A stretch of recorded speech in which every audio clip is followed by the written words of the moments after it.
하나님의 택함을 받은 백성은 세상 나라의 삶의 방식이 아니라 하나님 나라의 삶의 방식대로 살아야 한다라는 것을 예수님은 가르치십니다. 세상 사람들은 처음부터, 그러니까 태어나서 어쩌면 죽을 때까지 그렇게 세상이 요구하는 세상의 방식, 세상의 가치관대로 살아가요. 그러나 하나님 나라 백성은 이 땅에서 살아가지만 세상의 방식이 아니라 하나님 나라의 방식대로 살아야 한다는 것을 가르치시죠. 이 둘의 방식은 항상 충돌하게 돼 있어요. 그러니까 예수님 믿는 우리는 늘 갈등이에요. 선택이잖아요. 뭔가 하나를 선택함에 있어서 내 안에 뿌리 깊이 남겨져 있는 그 세상의 방식, 또 말씀을 통해서 내 안에 계신 성령님을 통해서 하나님 나라 방식이 주어지고 또 그런 것을 알기 때문에 이 두 가지가 늘 싸우게 돼 있어요. 사도 바울의 그 고백을 들으면 우리가 알 수 있잖아요. 육신의 정욕대로 또 아니면 성령의 인도하심대로 이 둘 가운데서 늘 싸우게 돼 있거든요. 그런데 결국 뭐가 이깁니까? 하나님 나라의 방식이 이겨요. 우리가 그렇다는 게 아니라 하나님의 온 우주 만물을 다스리시고 통치하시는 하나님의 방식만이 완전하게 되는 거예요. 두 가지가 항상 싸워요. 그러니까 우리가 선택해야 될 것이 뭐냐면 결국에는 하나님 나라의 방식이기 때문에 오늘 이 땅에서 사는 우리들이 세상의 방식이 쉬워 보이고 세상의 방식이 어쩌면 대부분의 사람이 그렇게 살아가니까 이것이 맞는 것처럼 보인다 할지라도 지금 우리나라만 보더라도 기독교 인구가 뭐 20%도 채 안 되죠, 이제. 훨씬 그보다도 더 못할 거예요. 그러니까 80명, 8명의 사람들이 살아가는 것이 옳은 것 같아요. 많이 그리 가니까. 그런데 결국에는 하나님 나라의 방식이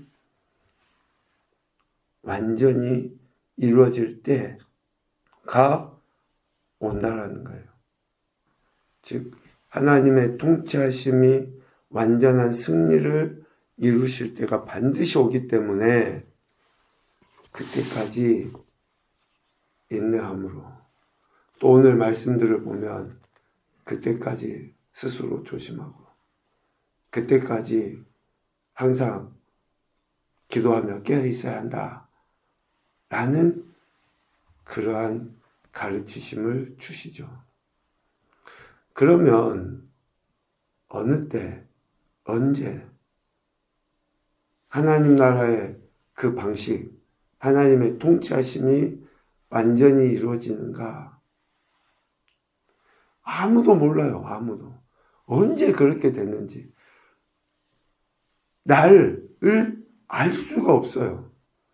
하나님 아버지만 아시는 거죠. 그런데 그 날이 반드시 오는데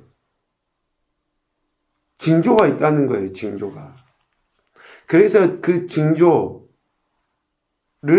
예수님께서는 오늘 본문의 말씀을 통해 무화과 나무와 모든 나무를 통해서 우리에게 가르쳐 주셔요.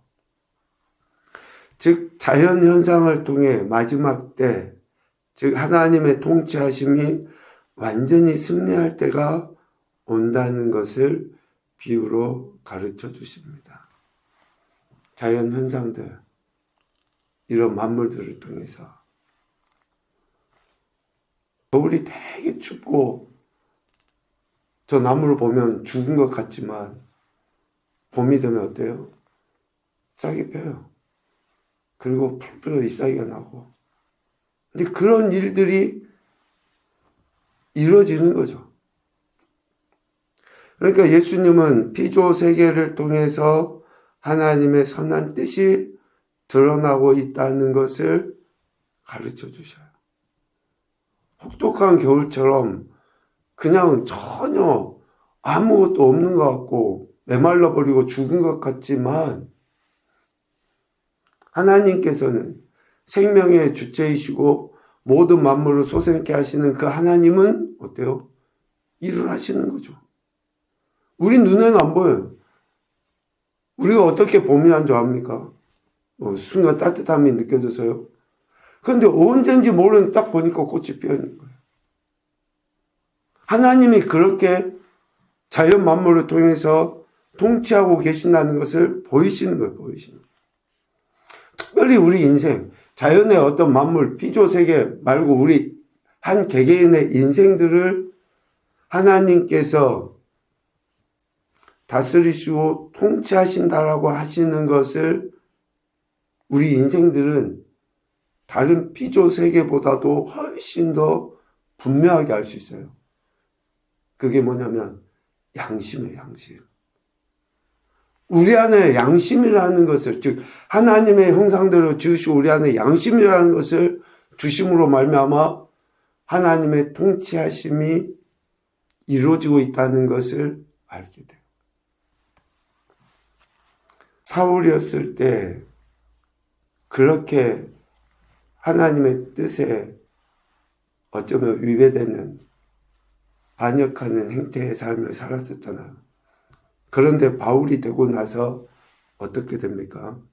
사도행전 23장 1절에 보니까 바울이 공회를 주목하여 이르되 여러분 형제들아 오늘까지 나는 범사에 양심을 따라 하나님을 섬겨노라 라고 고백해요. 회심하고 난 이후에 자신 안에 주어진 그 양심, 그러니까 이전에도 양심이 있었죠. 예수님 믿는 자들을 핍박하고 죽이고 할 때도 양심이 있었어요. 그런데 회심하고 나서의 그 양심은 하나님의 뜻을 분명하게 알고 그것대로 살아내는 양심이랍니다. 그렇게 하나님 섬겼다는 거예요. 우리가 예수님 믿기 이전에도 양심이 있었죠. 그런데 그 양심이 화에 맞았어요. 전혀 하나님의 뜻과는 관계없이 살아요. 그러나 예수님을 구원자로 믿고 난 이후에, 즉 하나님의 통치하신 가운데 우리가 있다는 것을 깨닫고 난 이후에는 어때요? 그 양심을 통해서 보다 더 분명하게 하나님을 사랑하고 하나님을 섬기고, 만약에 그렇게 되지 못하면 이제 양심부터 아픈 거예요. 찔리는 거죠. 그래서 자연 만물을 통해 특별히 이러한 우리에게 주어진 양심을 통해 하나님의 통치하심이 이루어지고 있다는 것을 보여주셔요. 무화과나 또 나무들이 싹이 나는 것을 보면 여름이 가까운 줄 자연히 알게 되죠. 잎사귀가 계절의 시작을 이렇게 알려주듯이 예수님의 그 재림으로 말미암아 하나님 나라가 가까이 왔다는 증거가 되는 거예요. 이와 같이 너희가 이런 일이 일어나는 것을 보거든 하나님의 나라가 가까이 온 줄 알라. 31절에 말씀하죠. 그런데 이런 일은 이 세대가 지나기 전에 모든 일이 다 이루어지게 될 것이다 라고 32절에 말씀합니다. 그래서 이 세대가 지나기 전에 모든 일이라고 할 때 이 모든 일은 하나님 나라를 나타내 보이는 징조를 이야기해요. 우리가 21장의 이 말씀, 그리고 마태복음 24장이나 이러한 어쩌면 종말에 있을 일들을 이야기할 때 우주적인 종말에 초점을 맞춰서 생각하기가 참 쉽습니다. 물론 우주적인 종말에도 이런 일은 일어나지만 예수님의 오심 또 아니면 재림하심은 우주적인 종말에 대한 메시지보다 한 개인의 개인적인 종말을 준비해야 할 그러한 자세에 대해서 말씀하시는 부분이 훨씬 더 크다라고 봅니다. 이 세대가 지나기 전에 한 개인의 인생이 끝나기 전에 반드시 이러한 일들, 하나님의 통치하심의 역사하심을 보게 되는 때가 온다라는 거예요. 온 우주 만물이 하나님의 섭리, 즉 말씀대로 이루어져 가기 때문에 우리 한 개인이나 또 어쩌면 마지막 우주적인 종말을 고대하는 세대가 반드시 하나님의 통치하심 가운데 있어야 한다. 이때를 기다리며 살아야 한다. 라는 것을 가르쳐 주셔요. 그래서 이때를 기다리는 사람들, 이때를 기다리며 사는 사람들은 그들의 삶의 방식은 하나님 나라의 삶의 방식이어야 한다. 라는 것을 말씀하시고 있습니다. 34절 이후에. 예수님은 제자들, 즉 하나님 나라 백성으로 부름받은 자들이 부활함을 얻기에 합당히 여김을 받은 자로 살아가기를 기대하셨죠. 이런 구조를 한번 생각을 해보셔야지 돼요.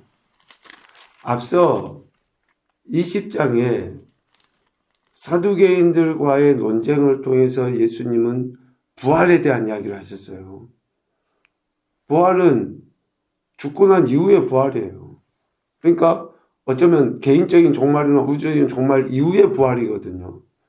부활을 먼저 말씀하시고 지금 21장에 들어서 개인적인 종말이나 우주적인 종말을 이야기해요. 그러니까 죽음을 이야기하는 거예요.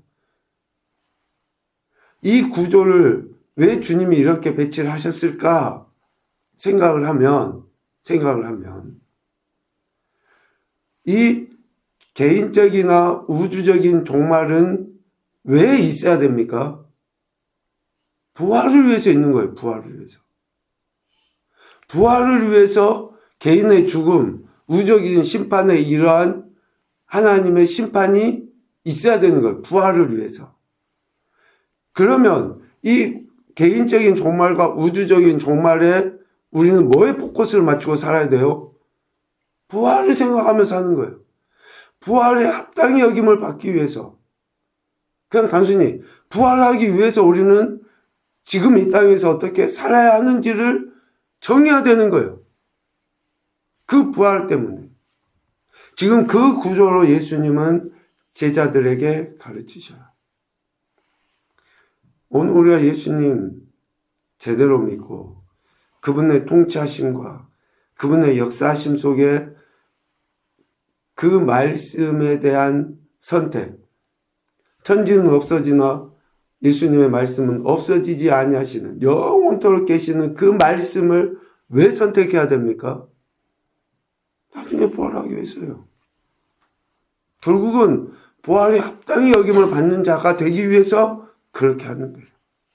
그래서 예수님은 20장 46절에 서기관들을 삼가라고 이야기했고 또 오늘 21장 4절 말씀에도 어쩌면 그 가난한 과부의 그 헌금을 통해서 가르쳐 주듯이 물질보다 하나님을 더욱 경외할 것을 가르치셨던 거예요. 그것이 우리가 부활에 합당히 여김을 받는 자, 이런 개인적인 우주적인 종말의 심판이 있다 할지라도 우리가 하나님 나라, 완전한 그 하나님 나라에 들어갈 수 있기 때문에 그렇다. 그래서 오늘 34절 이후에서도 두 가지를 이야기하죠. 스스로 조심해라. 또 항상 기도하며 깨어 있어라. 라고 이 두 가지를 가르쳐 주신 거예요. 하나님 나라의 삶의 방식으로. 스스로 조심하라고 이야기하시죠. 방탕함과 술 취함과 생활의 염려로 마음이 둔하여지고 뜻밖의 그 날이 덕과 같이 임하게 되기 때문에 그러는 거예요. 세상의 염려로 당하는 고통을 잊기 위해서 사람들은 술을 마셔요. 그러나 술을 마시면 죄의 유혹에 빠질 수밖에 없게 됩니다. 전혀 해결이 안 돼요. 그래서 술 마시고 또 더 큰 죄의 유혹에 빠지지 않도록 조심해라 라고 하신 거죠. 하나님 나라를 볼 수 없게 하는 영적 무관심에 빠져버리게 됩니다. 그러니까 지금 많은 사람들이 하나님 나라에 관심이 없어요. 미안하지만 예수님 믿는 사람들도 천국에 대해서 소망이 없어요. 왜? 이 땅에서 조금만 뭐 하면 잘 먹고 잘 살고 시시때때로 뭐 여행 다니고 놀고 하면서 막 마음껏 할 수 있으니까. 진짜 여기가 조사원이에요. 천국에 대해서 관심이 없어요. 하나님 나라에 대해서. 그러니까 영원한 하나님 나라에 대해서 관심이 없으니까 이 땅에서 하나님 나라의 삶의 방식 별로 중요하지 않아요. 하고 싶으면 하고 하기 싫으면 안 하고. 이런 이야기들이 그냥 불편한 거예요. 되려. 나중에 어찌 되겠지. 그러니까 지금 예수님 믿는다고 하는 사람들 중에서도 하나님 나라에 대한 뭐 딱히 소망이 없는 거예요. 너무너무 안타깝죠. 항상 기도하며 깨어있으라고 이야기합니다. 장차 다가올 모든 일을 피하고 인자 앞에 서기 위함이다 라고 36절에 이야기합니다. 우주적인 종말이나 개인적인 종말 반드시 있을 것이다. 그때, 그러니까 심판의 때죠. 마지막 심판 때. 그 앞에 서는 그날을 언제인지 우리가 알 수 없기 때문에 항상 기도하고 깨어있어야 한다라는 것을 이야기해요. 여기서 기도하고 깨어있어야 한다라는 것은 33절 말씀과 매우 중요하게 연결되어져 있습니다. 천지는 없어지겠으나 하나님의 말씀은 없어지지 않고 항상 있기 때문에 그 말씀, 즉 하나님의 통치하신 가운데 항상 머물기를 힘써야 한다는 거예요.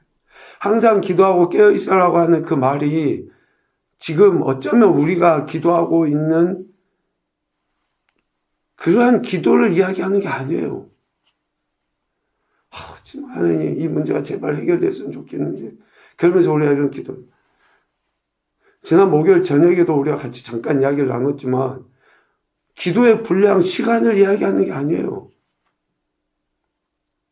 뭐 하루에 몇 시간을 기도하네 자랑한 그런 것이 아니에요. 하나님의 통치하심을 받기 위해서 몸부림치는 거. 그 말씀이 내 삶을 온전히 지배하도록 하나님의 말씀이 영원토록 변하지 아니하는 하나님의 말씀이 나를 온전히 다스리도록 내가 그렇게 나가는 거지. 아니 하루에 몇 시간씩 기도하면 뭐합니까? 그러니까 기도 중요해요. 너무나 중요해요. 그런데 주님이 우리에게 기대하시는 것은 매 순간순간 하나님의 통치하심대로 그 말씀대로 살기를 기대하시는 거예요. 그래서 기도하면 사랑해야 되고 기도하면 긍휼히 여겨야 되고 기도하면 정말 내 자신보다도 다른 사람에 대해서 그런 삶의 방식과 태도로 드러나는 그것을 기대하시는 거예요. 주님은 우리에게. 왜? 반드시 우리가 주님 앞에 서서 그런 셈을 할 때가 오니까 반드시 옵니다. 그래서 우리가 하나님 나라의 삶의 방식대로 이 땅에서 그래서 시인이 고백하잖아요. 우리가 세상 왕궁에서 첫날을 살면 뭐예요? 주님의 전에서 하루를 살더라도 문지기로 살아야지.